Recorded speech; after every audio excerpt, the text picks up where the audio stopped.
Welcome back once again to the Imaginary Gallery. It is TJ, your host. The next topic on the Lundy Bancroft list from the book, Why Does He Do That? Inside the Minds of Angry and Controlling Men, is a forbidden topic, at least as far as YouTube goes. The abusive man, or woman, depending on your orientation, and sex, the forbidden word, begins with quotes.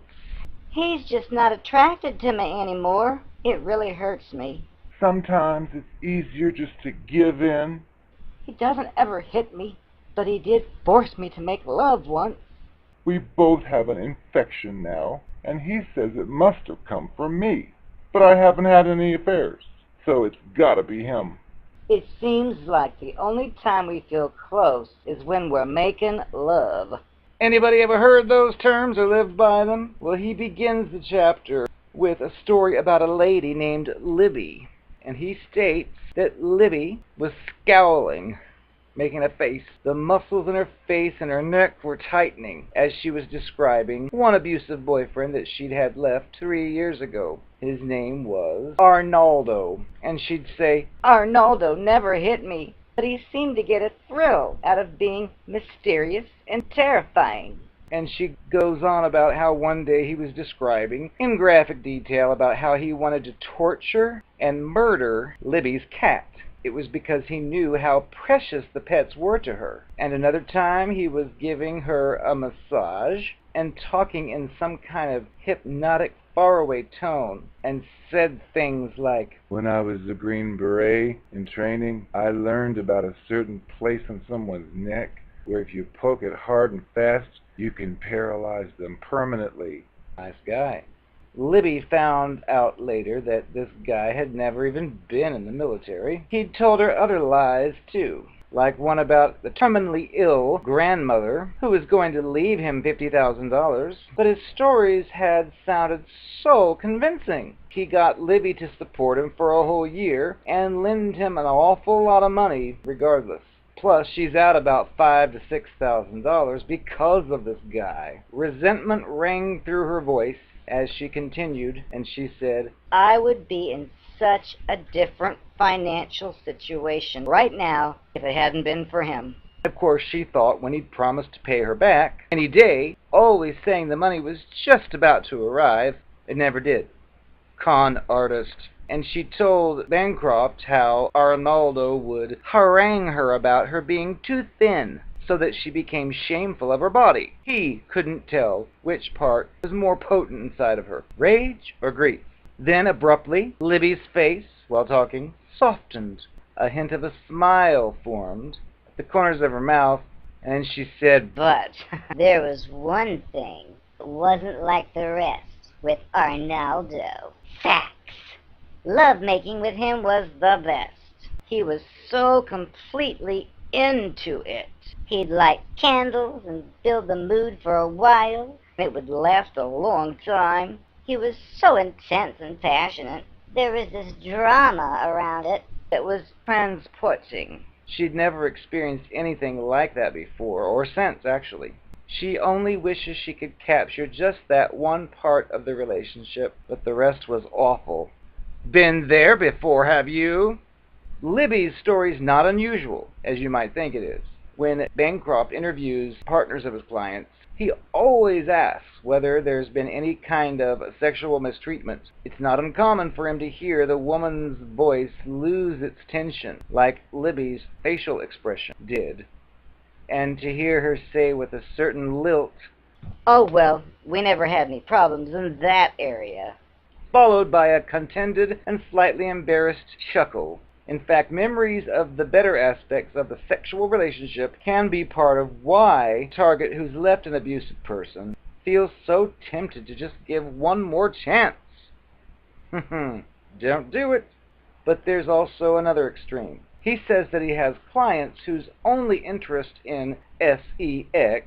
was for domination and degradation. For the lady, being in bed with this style of abusive person can be a nightmare. He wants S.E.X. when he wants it, the way he likes it, and with little attention to how she may feel or what her needs might be. These episodes with him may feel like sexual assaults to her. As the partner of one of his clients had said, "I don't even want to go into it, it's just too ugly." The blankly abusive man won't necessarily rape the partner in the literal sense of using physical force or threatening harm, though some do.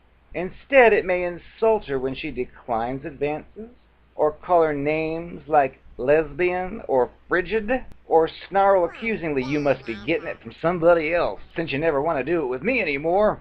He may make her feel guilty about his frustration and tell her that he feels like she doesn't love him anymore, manipulation, pity play, or say that a man must have his needs met. He may threaten infidelity.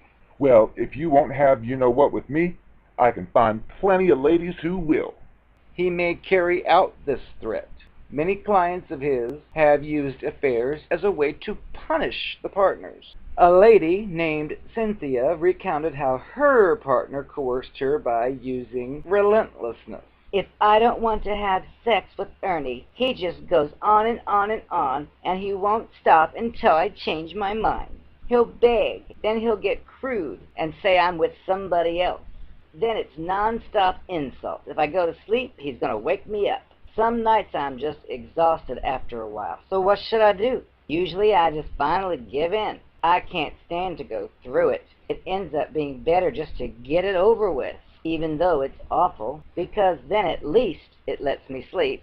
When people think about forced S.E.X., they picture physical assault. So when an abusive person forces this act through pressure or manipulation or sleep deprivation, a lady doesn't know what to call it and may end up blaming herself. Dozens of partners of the clients that Lundy sees, including Cynthia, have said, "It's my fault. I shouldn't give in to it." A lady can need some time and distance before she can come to realize that she was not responsible for her partner's mistreatment in the bedroom, before she can even name what he did.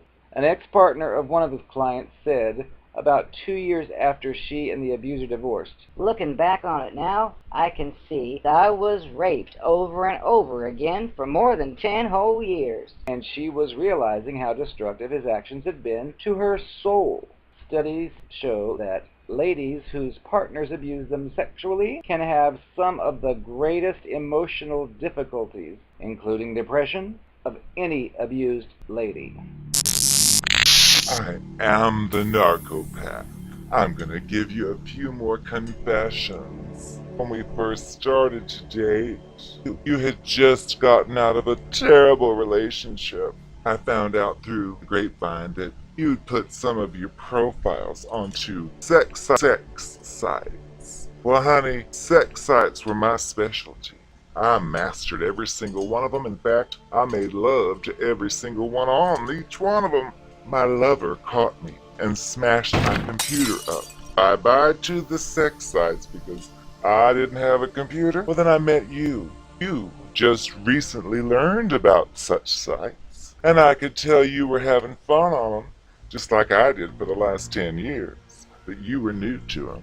I couldn't allow that because I saw that you had the bank account that I wanted. I saw that other guys and girls were looking at you. Couldn't have that because my computer was broken. I conveniently told you that. Oh, you shouldn't be on such sites. My ex-lover cheated on me on one of those sites. Oh, I can't stand those sites. You need to get off of those sites. I tried to beg and plead and it just didn't work. I thought, what's wrong with this one? He should see one look at my breast and do what I say, and he didn't. So I kept trying and trying and trying. Oh yes, I was the queen of the sex site. Let me give you a little introduction into the methods behind my madness. When we were dating, I didn't have a computer. So as far as you knew, I was offline. Little do you know, shortly before we met, I was on the computer and I was making love to every last one of them. And if they said no, I ruined them. You didn't exist in the picture then? I didn't mention it, but when I was on the site, I kept a hefty log of all the different people I'd picked up and had dates with. I transferred them into my phone, in my contacts list. So when I met you, I didn't have any profiles anywhere, but I did have about 100 different guys and a few gals who would be willing to put it in this Virginia at the moment's notice. I just disguised a few of their names in my phone. I couldn't help but notice that your internet connection was working, and I knew you were on there, and I just couldn't risk you getting away, out of my control, or better worse, finding someone who knew me and told the whole story. Ooh, eek, I couldn't have that. So I just continued to tell you, oh, I wish you'd get off those websites. They're so terrible. I was cheated on. Doesn't that mean anything to you? And I guess it didn't. You seem to be a tough guy. You weren't going to be controlled is what you used to tell me. Well, I thought that's what you think. And the few times when someone you did meet happened to see you with me in public and tell you some kind of BS, I used my normal line of, oh, he's just jealous, he wants me. I told him no. He wants to break us up. He wants to cause problems. I am quite surprised you never ever, after so many of these encounters occurred, you never bothered to ask why such controversy seems to follow me around. Well, honey, the answer is because I'm the problem. They ain't. I'm the one who screwed them over. And think I could have told you that when we were dating? I don't think so. So there you go. There's your Narcopath 101.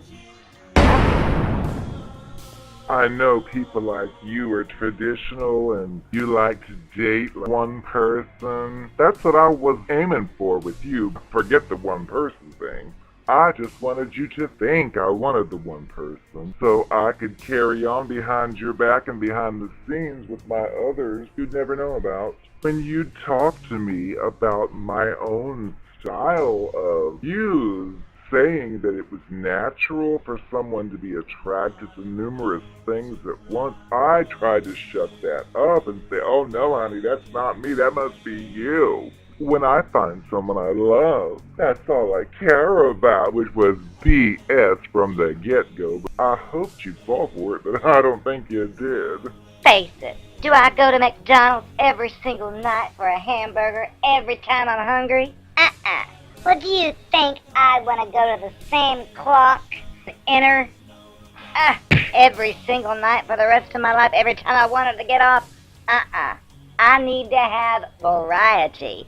But again, I couldn't tell you this. All that was covered under a different compartment. So as long as I could get with you in your home and pretend to be your loving wife, that's all I needed. The rest you wouldn't need to worry about, and I'd take care of on my own, which included several different men and women. And if you ever happen to see us talking, well, it's just a friend. And you shouldn't be so nosy. Ah!